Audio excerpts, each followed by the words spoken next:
चलिए, good evening everyone. जैसे कि आप सभी को पता है, हम लोग क्या पढ़ रहे हैं। हम लोग पढ़ रहे हैं कक्षा 10वीं की गणित विषय में। क्या डिस्कस करें उसमें? डिस्कस करें हम लोग कक्षा 10वीं की 10वीं अध्याय, जिसका नाम है वृत्त। और वृत्त पढ़ने के दौरान हम लोगों ने बहुत सारी छोटी छोटी चीजें देख रखा था। तो चलो, मैंने पिछली क्लास में थोड़ा बहुत जो बता रखा है, एक बार मैं फिर से रिपीट कर देता हूँ, ताकि आपको इस क्वेश्चन को बनाने में कोई परेशानी नहीं झेलनी पड़ेगी, है ना। चलिए, वेट कर लीजिए थोड़ा सा। देखिए, हमने सीखा था पिछली क्लास में। चलो, हमने सीखा था पिछली क्लास में कि अगर मान लीजिए हमारे पास कोई एक वृत्त होती है, और इस वृत्त का देखो, ये हो गया हमारे पास केंद्र। और इस वृत्त के बाह्य बिंदु से, मान लो हमारे वृत्त के बाह्य बिंदु है, वृत्त के बाह्य बिंदु से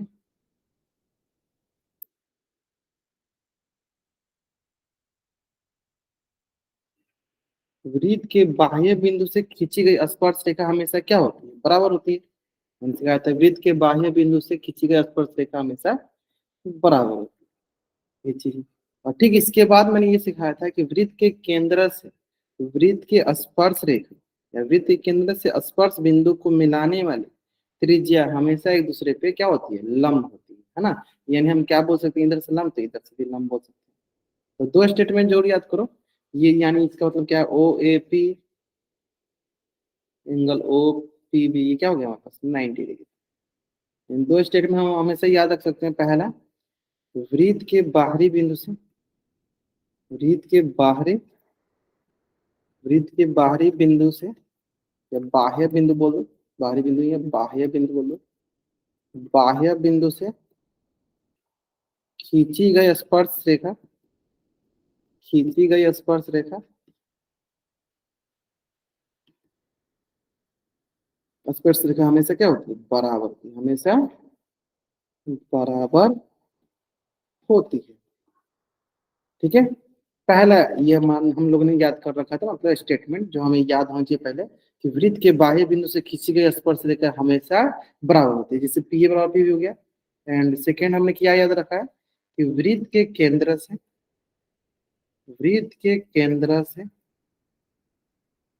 स्पर्श बिंदु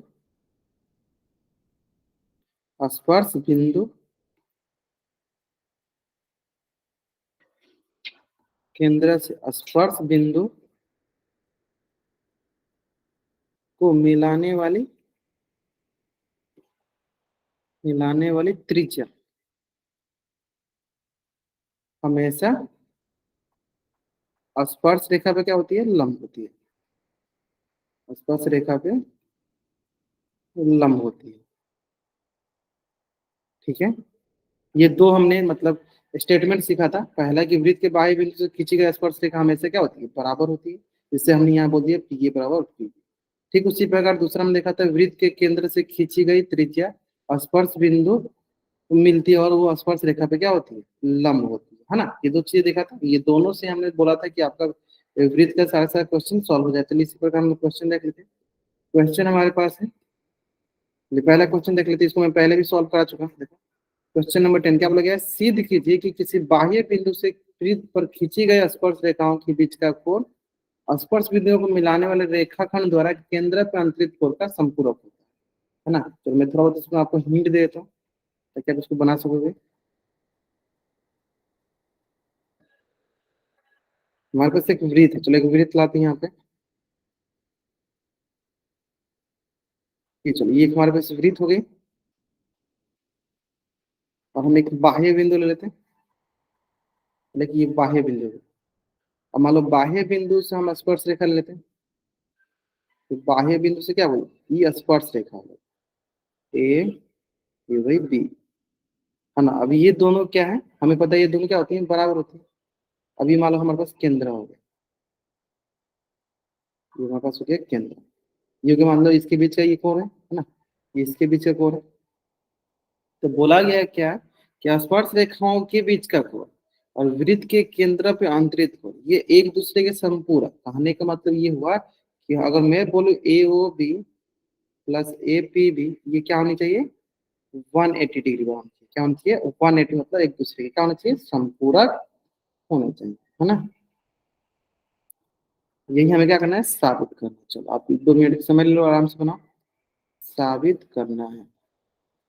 ठीक है, क्वेश्चन नंबर है 10, प्रश्न संख्या है 10। तो मैं 2 मिनट समय लगाता हूँ यहाँ पे। अब कैमरा ऑन कर दिखा देना।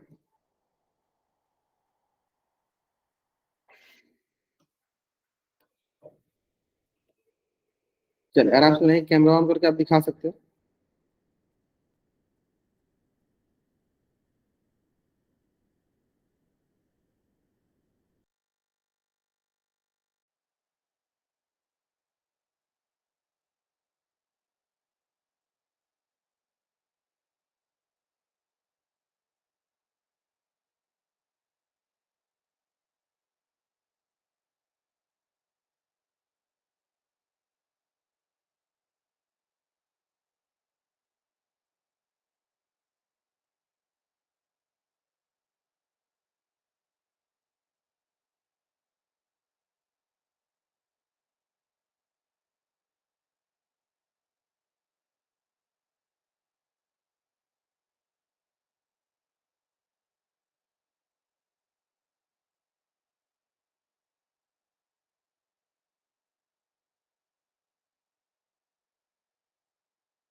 चलिए, बाकी बच्चे दिखाएंगे, एक दो बच्चे ने दिखाया, मात्र एक दो बच्चे ने दिखाया, बाकी बच्चे दिखाएंगे।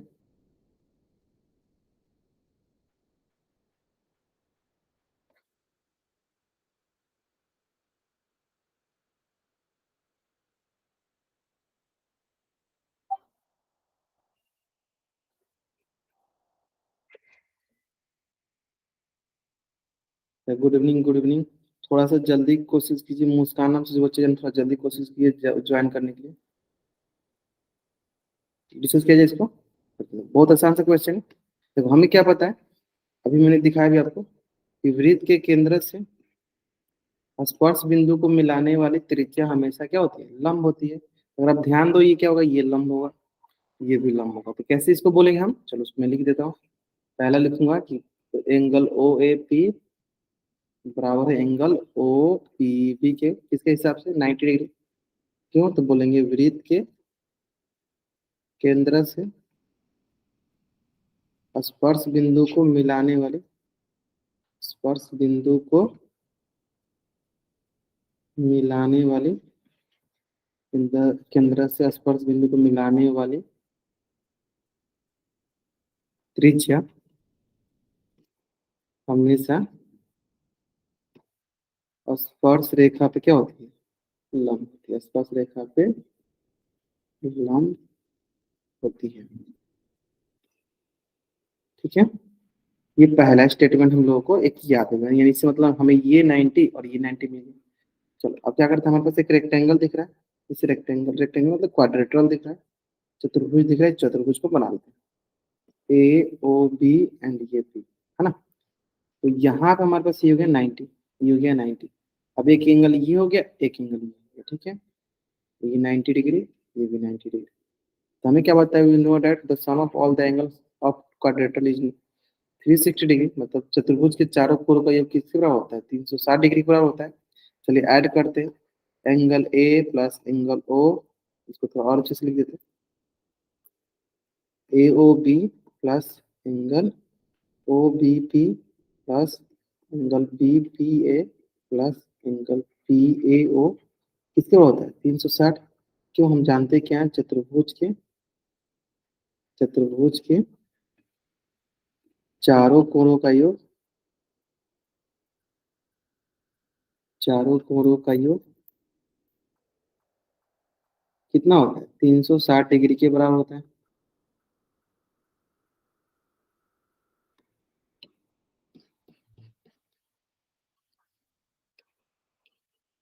बराबर होता है, ठीक है।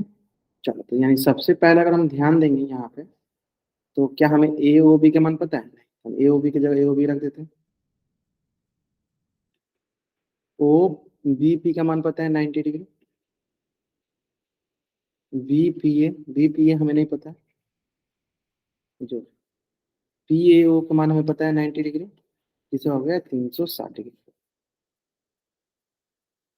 ई O B plus P B A plus 180 degree. इसका हो गया 360 डिग्री पूरा हो गया।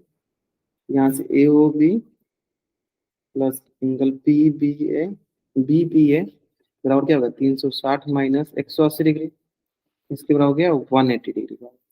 और हमें क्या पता है, हमें पता है angle A O B plus angle B P A किसके बराबर होगा 180 डिग्री के बराबर। यानी ये क्या आ गया समपूरक हो गया। क्या हो गया समपूरक है। ये हमारे पास ये समपूरक है। ठीक है। चलो कहाँ।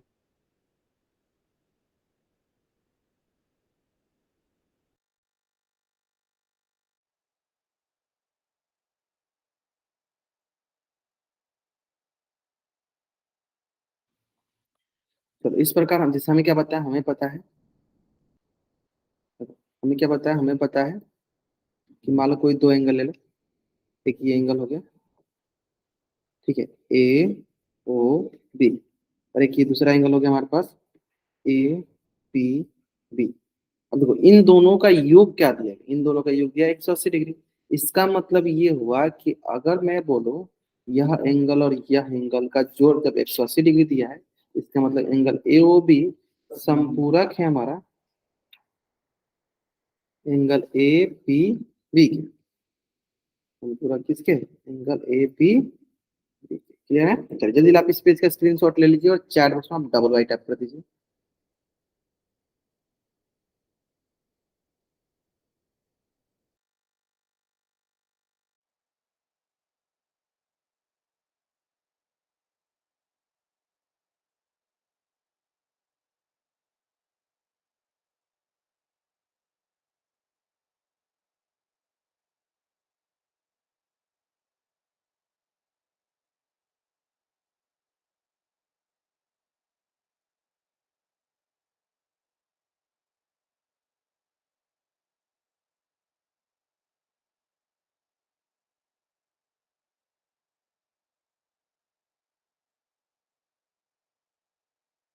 जल्दी जल्दी इस पेज का स्क्रीनशॉट लेंगे और चैट में आप डबल वाई टाइप जल्दी करेंगे।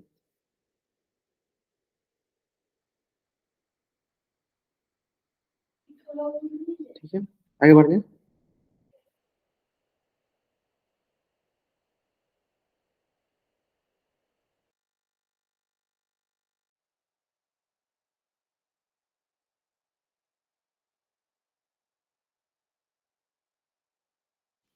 चलिए नेक्स्ट देख लेते हैं, इसके बाद नेक्स्ट क्वेश्चन देख लेते हैं। ये क्वेश्चन बहुत अच्छा क्वेश्चन था। अब देखो नेक्स्ट क्वेश्चन जो है ना, देखो ये क्वेश्चन जो रिलेटेड टोटली टोटली रिलेटेड है क्वेश्चन नंबर 8 से। देखो हमने कल क्वेश्चन नंबर 8 डिस्कस किया था ना, D C plus A B बराबर A D plus B C, ये हमने कल डिस्कस किया था, है ना। सेम इसी पे रिलेटेड क्वेश्चन है हमारे पास क्वेश्चन नंबर 11, है ना। बोला क्या है, चलो एक बार पढ़ते हैं, इसको रीड करते हैं। देखो क्वेश्चन बोला गया है कि सिद्ध कीजिए कि किसी वृत्त के परिगत समांतर चतुर्भुज समचतुर्भुज होता है। तो इसके लिए आपको दो चीजें ध्यान देना होगा। सबसे पहले आपको ये पता होना चाहिए समांतर चतुर्भुज के बारे में, इसके बारे में पता होना चाहिए, समांतर चतुर्भुज के बारे में पता होना चाहिए। और सेकेंड उसके बाद आपको पता होना चाहिए समचतुर्भुज के बारे में, है ना। चलिए तो दो चीज आपको पता होनी चाहिए, पहले समांतर चतुर्भुज फिर समचतुर्भुज। मैं दोनों बताता हूँ। देखो समांतर चतुर्भुज हम क्या जानते हैं, समांतर चतुर्भुज क्या होता है। समांतर चतुर्भुज वो होता है जिसकी आमने सामने की भुजा समांतर और बराबर होती है ना। आमने सामने की भुजा क्या होती है समांतर और बराबर होती है। तो मान लो अगर मैं एग्जांपल ले लूँ ए बी सी डी, है ना, तो इनमें मैं बोलूँ कि ए बी पैरेलल है डी सी के और क्या है बराबर भी है, और क्या है बराबर भी है, और क्या है बराबर भी है। ठीक है। तो next A D, A D parallel है बी सी के और क्या है बराबर भी है। ठीक है। ये तो हमारे किसका प्रॉपर्टी होता है, this is the property of parallelogram, है ना। ये प्रॉपर्टी किसका होता है पैरेललोग्राम। अब हमें इसको बताना है सम चतुर्भुज पे। देखो तो सम चतुर्भुज बहुत ही आसान से हो जाएगा। सम का मतलब होता है बराबर, सम का मतलब हो गया क्या बराबर, और चतुर्भुज का मतलब हो गया, चतुर्भुज का मतलब हो गया आपके पास चतुर्भुज ऐसा चतुर्भुज जिसकी सारी भुजाएं बराबर। बराबर भुजाएं, है ना। जैसे एग्जाम्पल के ले लो, देखो ये सारी भुजा क्या होती है, बराबर होती है। यानी ए बी बराबर बी सी बराबर सी डी, यानी क्या हो गया, ए बी बराबर बी सी बराबर सी डी बराबर डी। ये क्या होगी हमारे पास, यानी सारी भुजाएं बराबर। क्लियर है, सारी भुजाएं क्या हो जाएंगी, बराबर। क्लियर है। चलो, तो इसी का हेल्प लेके हमें बताना है क्वेश्चन नंबर 11। आपको ये समझता चतुर्भुज आती है ना, क्वेश्चन नंबर 11 इसी का हेल्प लेना है। चलो, और आपको करना क्या बताता हूँ। आपको दिया गया एक वृत्त, ये एक आपको वृत्त दिया गया, और इस वृत्त के परिगत हमें खींचा गया है समांतर चतुर्भुज। क्या खींचा गया है, समांतर चतुर्भुज, ए बी सी डी। और हमें बताना है कि ये समांतर चतुर्भुज क्या है, सम चतुर्भुज है ना। चाहे तो आपको 2 से 3 मिनट का समय देता हूँ, जैसे आपने पिछले क्लास में ये प्रूफ कर रखा था ना। 3 मिनट समय ले लो आप आराम से। और क्या करना है आपको, इसका आंसर मतलब कैमरा ऑन कर दिखाना, ठीक है। क्या करना है आपको, कैमरा ऑन कर दिखाना। क्वेश्चन नंबर 11, जल्दी सॉल्व कीजिए।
एबीसी, हाँ एबीसी सम चतुर्भुज आएगा। सम चतुर्भुज कब आएगा, जब आपके पास ए बी बराबर बी सी बराबर सी डी बराबर डी ए होगा, तब हम बोलेंगे कि वो सम चतुर्भुज होगा। वही हमें क्या करना है, प्रूफ करना है। वही हमें क्या करना है, प्रूफ करना है। ठीक है। चलो, सबसे पहले आप हमें ये प्रूफ करके दिखाओ। जैसे आपने ये, मैंने पिछले क्वेश्चन जो ये कराया था आपको, ये 10 नंबर क्वेश्चन, हमारे पास जो 8 नंबर क्वेश्चन ये हमने कराया था, ये 8 नंबर क्वेश्चन बताइए, इस 8 नंबर क्वेश्चन में कोई डाउट आपको। अगर इसमें डाउट है तब अभी मतलब एन टाइप कर लीजिए, माइक ऑन करके पूछ लीजिए। अगर इसमें डाउट नहीं है तो हम लोग वो क्वेश्चन के बाद साइंस समझ पाएंगे। ये क्वेश्चन समझ में आया, 8 नंबर वाला क्वेश्चन समझ में आया था।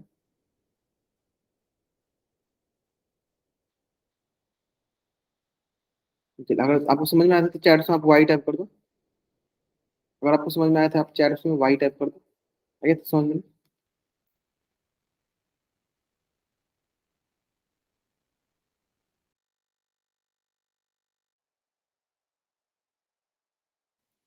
चलिए, क्लियर यहाँ तक। देखो अब अगर आपको ये चीजें समझ में आ गई ये कैसे आया था, तो आपको वो समझ में आ जाएगा कि हम इसको कैसे समचतुर्भुज प्रूव करेंगे, है ना। चलिए देखते चले कि वो धीरे धीरे हम लोग इसको एक एक करके आसानी से समचतुर्भुज प्रूव कर लेंगे, है ना। चलो सबसे पहले हम लाएंगे आपके पास, सबसे पहले हम लाएंगे एक स्टेप लाते हैं ना, वृत्त का स्टेप लाते हैं।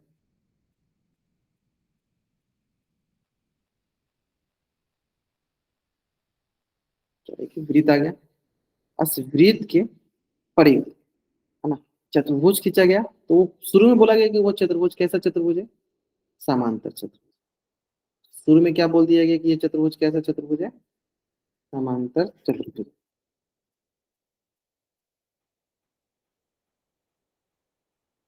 कैसे चतुर्भुज है, समांतर चतुर्भुज है, ये शुरू में बोल दिया गया था। अब समांतर चतुर्भुज है इसका मतलब ये हुआ, देखो ये समांतर चतुर्भुज है इसका मतलब ये हुआ कि इसमें जो आमने सामने की भुजा जो है समांतर होंगी और बराबर होंगी। यानी सबसे पहले ये बोला गया क्वेश्चन में, पहले देखो तो पहले क्वेश्चन में हमें बोल दिया गया है कि ए बी मतलब समानांतर होगी डीसी के और साथ में बराबर होगी, ए बी बराबर है किसके, डीसी के। सेकेंड,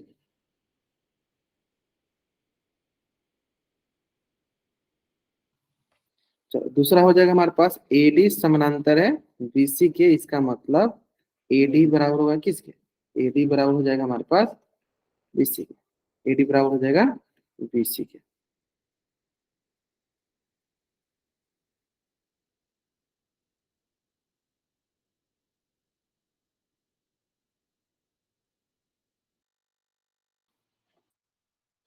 तो यहाँ पे हो जाएगा हमारे पास, ठीक है, ये चीज देख समझ में आ गई यहाँ तक।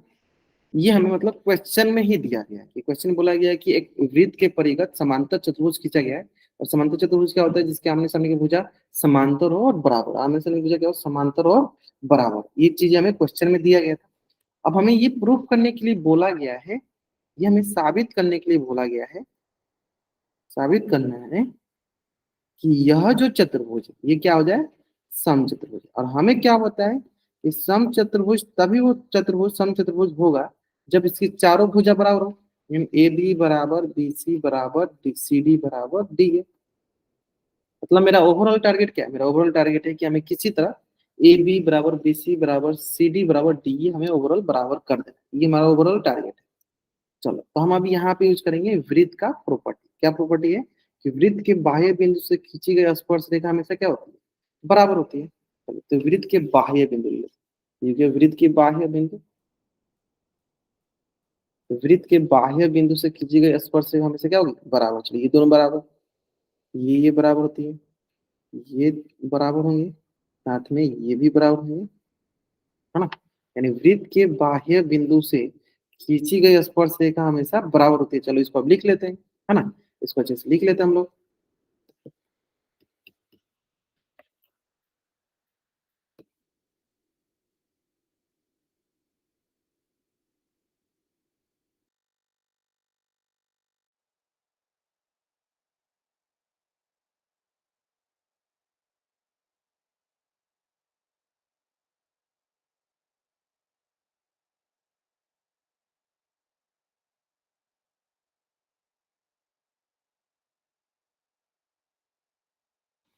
ठीक है, तो हमें क्या पता है, हमें इसके बाद पता है कि सर हम जानते हैं वृत्त के बाह्य बिंदु से, मैं पहले इसको कर लिख लेता हूँ, इसको लिखना चलो ए, इसमें थोड़ा नामकरण कर लेता हूँ।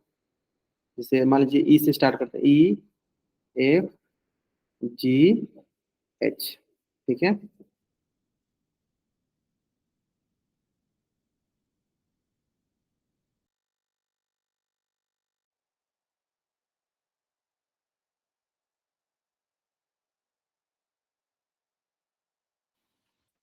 चलिए तो हमें क्या बताया, वृत्त के बाह्य बिंदु से, यानी ए बराबर क्या लिख देंगे, हम ए बराबर लिख देंगे एच, और यहाँ पे लिख देंगे हम बीई बराबर, यहाँ से लिख देंगे इधर बी एफ,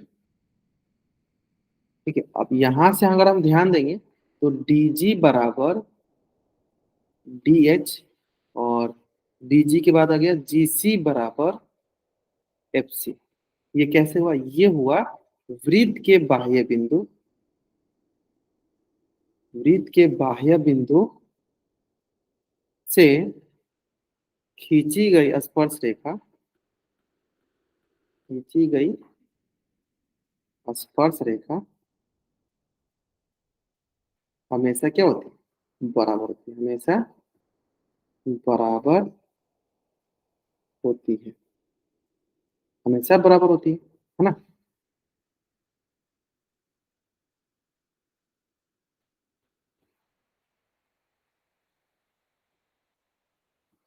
क्लियर है, यहाँ तो कोई डाउट नहीं होना चाहिए। अब देखो हमें क्या दिया गया, हमें दिया गया एक समांतर चतुर्भुज। ये क्या है, एक समांतर चतुर्भुज है। ये क्या है, हमारे पास एक समांतर चतुर्भुज है। और समांतर चतुर्भुज कहने का मतलब ये हुआ, समांतर चतुर्भुज कहने का मतलब ये हुआ,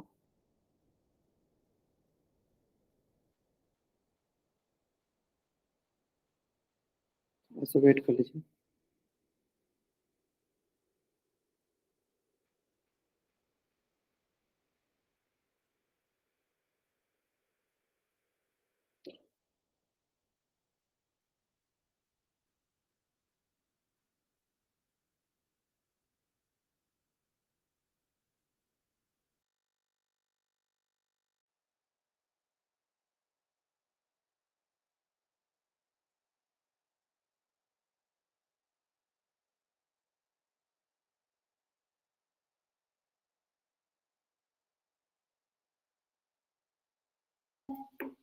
चलो, यहाँ तक क्लियर है, यहाँ तक समझ में आ गया। अब देखो हमें क्या पता है, हमें पता है कि ए किसके बराबर है, एच, ए किसके बराबर है, एच। तब देखो, तो इसको मान लो equation number 1, equation number 2, equation number 3, equation number 4।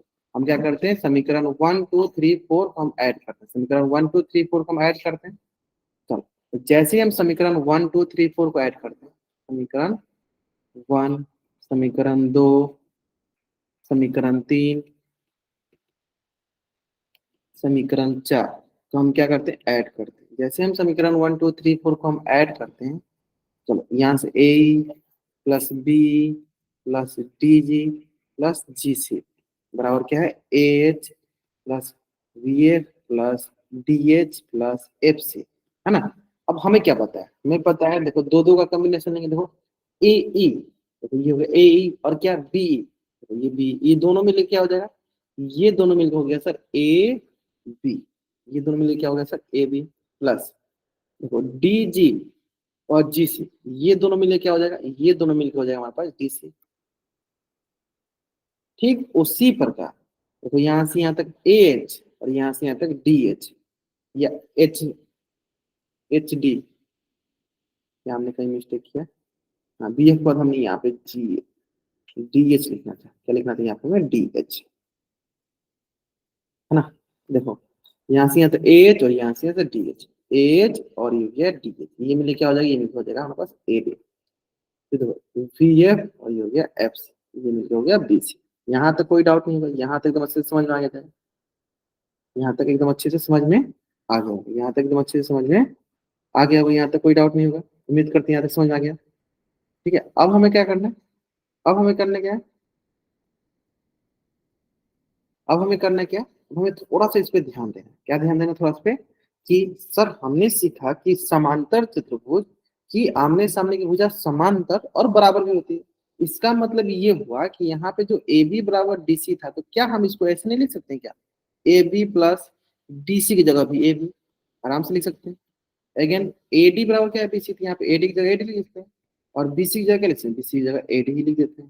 यानी इसका मतलब ये हुआ A B plus A B यानी 2 टाइम्स ए बी, और A D plus A D 2 times A D, यानी यहाँ से 2 से 2 कैंसिल आउट, ए बी किसके बराबर है, ए डी के बराबर। अब यही क्या बताता है, ये अगर यहाँ तक समझ में आ गया ना, और चलो आपको यहाँ तक समझ में आ गया, जल्दी जल्दी चैट में डबल वाइट कर दो। अगर आपको यहाँ तक समझ में, जल्दी जल्दी एक बार चैट में डबल वाइट कर दो, जल्दी करेंगे। अगर आपको यहाँ तक समझ में आ गया, जल्दी जल्दी चैट में डबल वाइट कर दो।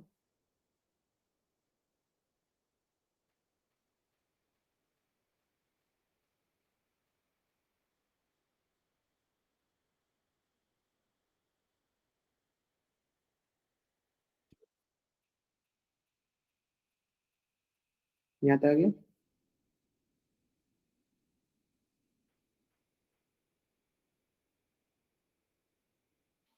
ठीक है। अब आगे हमें क्या पता है, हमें पता है, देखो ध्यान से कि देखो हमें अकॉर्डिंग टू क्वेश्चन हमें क्या पता है, हमें पता है कि ए बी किसके बराबर है, ए बी बराबर डी सी के।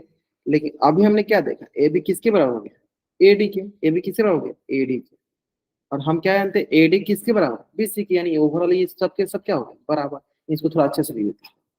इसका मतलब हम यहाँ से ये बोल सकते हैं, यहाँ से हम ये बोल सकते हैं कि हम जानते हैं क्वेश्चन के हिसाब से, जैसे यहाँ बोल दिया ए बी ए डी के बराबर है। अब आप बताइए, ए बी क्वेश्चन के हिसाब से ए बी किसके बराबर था, डी सी के बराबर। हम ए बी को देखो डी सी के बराबर कर दिए, और ए डी किसके बराबर था, बी सी पर, यानी कि इसको हम बी सी के बराबर कर दिए। यानी ओवरऑल हमारे पास यहाँ से क्या मिल गया, ओवरऑल हमारे पास यहाँ से ये मिल गया कि ए बी बराबर बी सी बराबर डी सी बराबर डी ए। यानी ये क्या प्रूफ हो गया, ये प्रूफ हो गया हमारा सम चतुर्भुज। क्या प्रूफ हो गया हमारा सम चतुर्भुज। ठीक है, चलिए जल्दी आप इस पेज का स्क्रीनशॉट ले लीजिए। और देखो ये आपका मतलब गत वर्षों में आपसे जरूर जरूर जरूर बहुत बार पूछा गया है। जब भी ये क्वेश्चन पूछा जाएगा तो आपको क्वेश्चन नंबर, ये क्वेश्चन नंबर 8 नहीं पूछा जाएगा, कभी भी क्वेश्चन नंबर 8 नहीं पूछा जाता है ना। इसका यूज करके हमें किसको हल करना है, इसका यूज करके हमें क्वेश्चन नंबर जो है, क्वेश्चन नंबर जो है 11 नंबर को हल करना होता है। इसलिए हमेशा कौन सा क्वेश्चन पूछा जाएगा, क्वेश्चन नंबर 11। बल्कि दोनों के दोनों क्वेश्चन सेम है, बस क्वेश्चन नंबर 8 में थोड़ा कम करना है, इसमें थोड़ा सा अधिक काम करना है, क्योंकि इसमें सिर्फ समांतर चतुर्भुज को हमें समचतुर्भुज प्रूव करना होता है ना। चलो तो जल्दी जल्दी आप इस पेज का स्क्रीन शॉट ले लीजिए और चैट बॉक्स में डबल राइट कर दीजिए। एग्जाम में जब भी आए तो आपको इस प्रकार से क्वेश्चन को हल करना है। ठीक है, जल्दी करेंगे। आपको इस पेज का स्क्रीन शॉट लेना है और चैट बॉक्स में आपको डबल राइट करना है।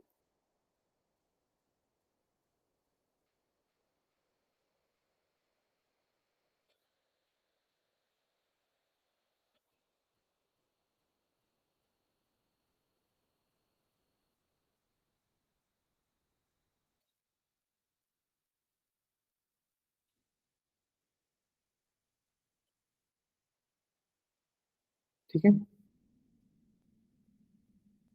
सारे के सारे बच्चों की तरफ से रिस्पॉन्स आना चाहिए। चल, चल एक क्वेश्चन देख लेते हैं, एक क्वेश्चन को हम पोल में आंसर करते हैं, एक क्वेश्चन करते हैं जिसका आंसर हम पोल में करते हैं ना। चलिए मान लीजिए ये हमारे पास एक वृत्त है, और एक ये हमारे पास वृत्त है। मतलब कैसे वृत्त है ये, सकेंद्रीय वृत्त। कैसे वृत्त है ये, सकेंद्रीय वृत्त है, जिसमें ये हमारे पास एक ये जीवा हो गई बड़ी वाली वृत्त के लिए, और ये छोटे वाली वृत्त के लिए क्या हो जाएगी, स्पर्श रेखा। ठीक है, तो हमें इस जीवा की लंबाई, जैसे मान लो ए बी, इस जीवा की लंबाई हमें दी गई है 16 या 8 मीटर कर दो, 8 सेंटीमीटर कर दो, है ना। बड़े वाले वृत्त की त्रिज्या, वृत्त की त्रिज्या जो है 5 सेंटीमीटर दिया गया है। आपको छोटे वाले वृत्त की त्रिज्या निकालना, छोटे वाले वृत्त की त्रिज्या ज्ञात करनी। चलो मैं ऑप्शन बनाता हूँ। ऑप्शन हो गया 2, 3, 4 एंड 2.5। ठीक है, और इसका आंसर हमें करना है पोल सेक्शन में। कहाँ आंसर करना है हमें, पोल सेक्शन में जाके आंसर करना है। तो चलो मैं पोल बनाता हूँ अभी।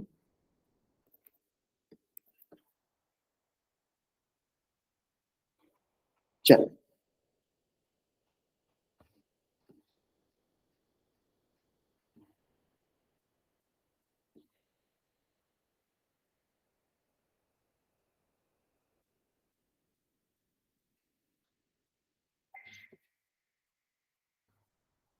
चलिए आराम से सॉल्व कीजिए, और इसका आंसर हमें क्या करना है, पोल सेक्शन में जाकर करना है। ठीक है, सारे के सारे बच्चों का आंसर आना चाहिए। तो जल्दीबाजी में आंसर करोगे तो हमेशा गलत होगा। जैसे जैसे कि दो बच्चों ने जल्दीबाजी में आंसर किया, जल्दी जल्दी।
मात्र अभी तक 7 बच्चों ने आंसर किया, मात्र अभी तक 7 बच्चों ने आंसर किया, बाकी बच्चे आंसर करेंगे।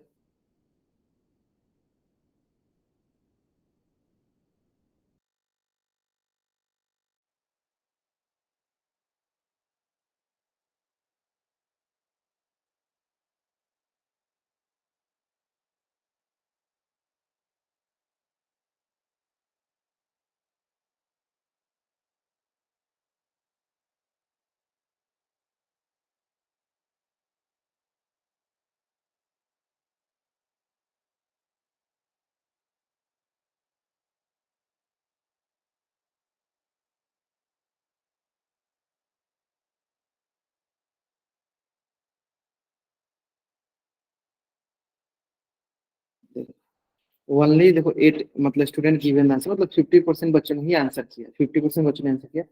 सारे के सारे बच्चों का आंसर करना अनिवार्य है, सारे के सारे बच्चों का आंसर करना अनिवार्य है, ठीक है।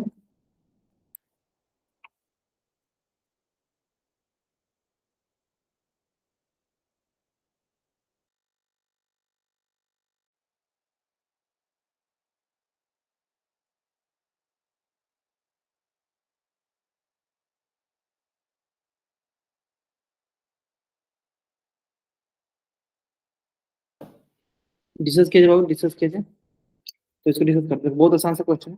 देखो, हमें क्या जानता है, हम जानते हैं कि देखो मान लो इसका हमें 12 वाले वृत्त का त्रिज्या दिया गया, यानी हम यहाँ से 12 वाले वृत्त का त्रिज्या ले सकते हैं। यानी क्या दिया, ये दिया है 5 सेंटीमीटर। और ये टोटल ए बी का लेंथ दिया 8 centimetre, and we know that the length of radius drawn from the centre to the tangent line is always perpendicular to each other, है ना। मतलब कि केंद्र से जो हम त्रिज्या ड्रॉ करते हैं स्पर्श रेखा की, क्या होती है, लंब होती है। ये देखो लंब हो गई।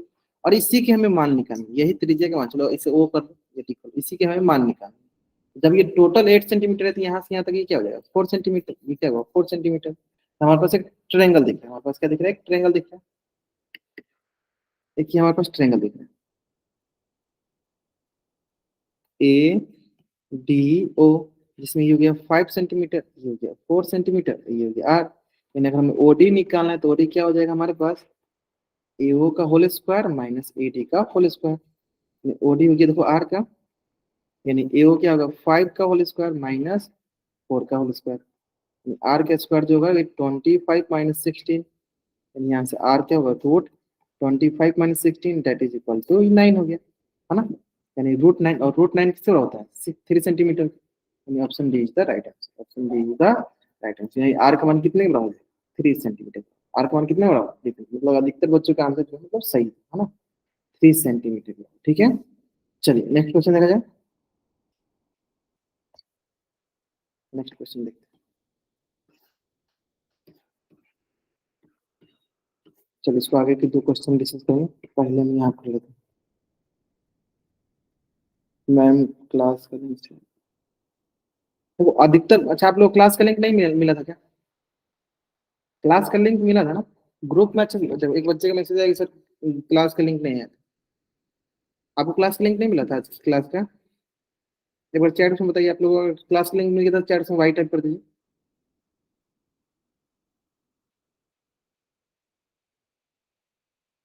क्लास का लिंक तो गया हुआ, क्लास का लिंक तो गया गया था, मिला था ना, क्लास का लिंक तो दिख रहा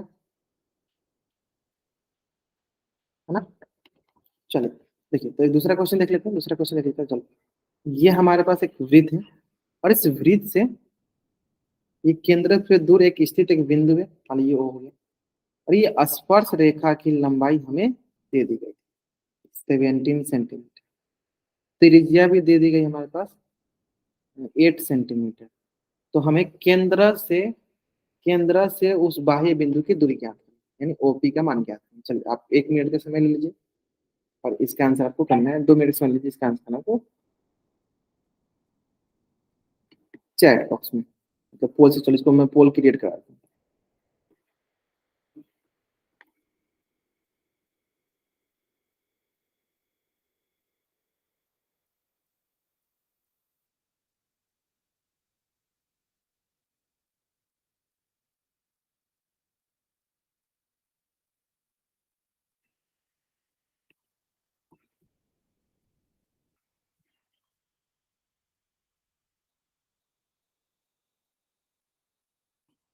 ठीक है, और इसका आंसर हम करते हैं पोल सेक्शन जाके।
तो देखो मात्र मतलब फिर 3 बच्चों ने आंसर किया। There are only 3 student given the answer of this question.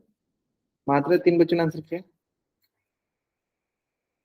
जल्दी आंसर करेंगे। देखो सारे के सारे बच्चों का आंसर करना अनिवार्य है। सारे के सारे बच्चों का ना आंसर करना अनिवार्य है। आप आंसर नहीं करते हो, इसका मतलब ये हुआ कि आप चैट मतलब क्लास में प्रेजेंट नहीं हो।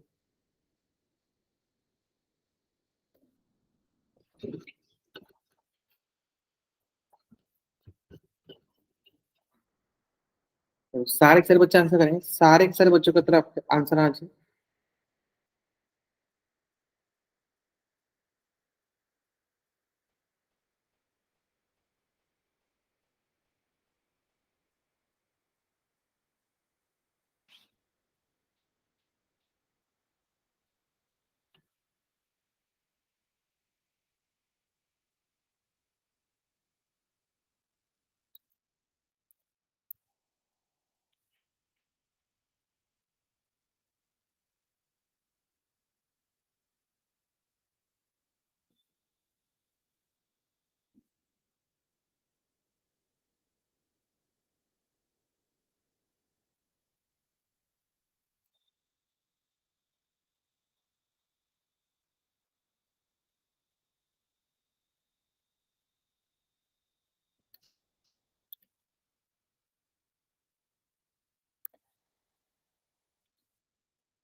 तो 10 बच्चे आंसर करते तो डिस्कस करते इसको।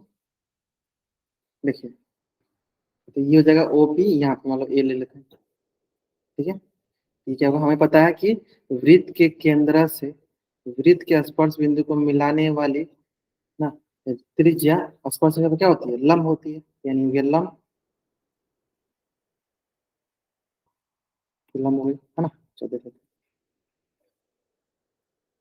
ए पी ओ, ये 8 सेंटीमीटर 17 सेंटीमीटर, है ना। ये देखो ओपी, अब हमें क्या निकला ओपी, यानी हमें ओपी का स्क्वायर क्या हो जाएगा हमारे पास, ओए का स्क्वायर प्लस एपी का स्क्वायर।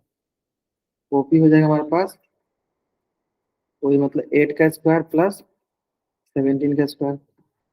ओपी हो जाएगा रूट 8 का स्क्वायर मतलब 64, 17 स्क्वायर 289, है ना। इसको ऐड कर देते हैं, ये होगा 350। ऑप्शन बी का राइट आंसर, ऑप्शन बी का right answer. I hope it is clear, एकदम अच्छे से समझ में आ गया होगा। I hope it is clear, एकदम अच्छे से समझ में आ गया होगा आपको। चलिए जल्दी जल्दी आप इस पेज का स्क्रीनशॉट ले लीजिए और चैट आप डबल वाइट जल्दी करेंगे। आप इस पेज का स्क्रीनशॉट ले लीजिए और चैट में आप डबल वाइट टाइप कर दीजिए।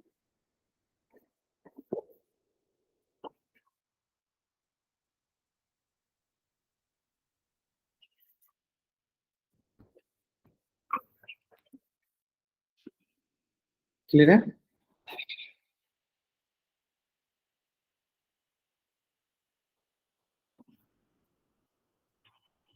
क्लियर है? चलिए तो आज की क्लास में हम यहीं तक पढ़ते हैं, आज की क्लास में हम यहीं तक पढ़ते हैं, ठीक है। आज की क्लास में हम यहीं तक पढ़ते हैं। अगर यहाँ तक किसी बच्चे को कुछ भी डाउट हो, बच्चा चैट में एन टाइप करेगा, अपना डाउट पूछ लेगा। अगर आपको यहाँ तक कोई डाउट नहीं तो चैट में वाई टाइप करके जा सकते हो। आज की क्लास में हम यहीं तक डिस्कस करेंगे। क्लियर है? ओके चलिए, बाय एवरीवन, बाय एवरीवन।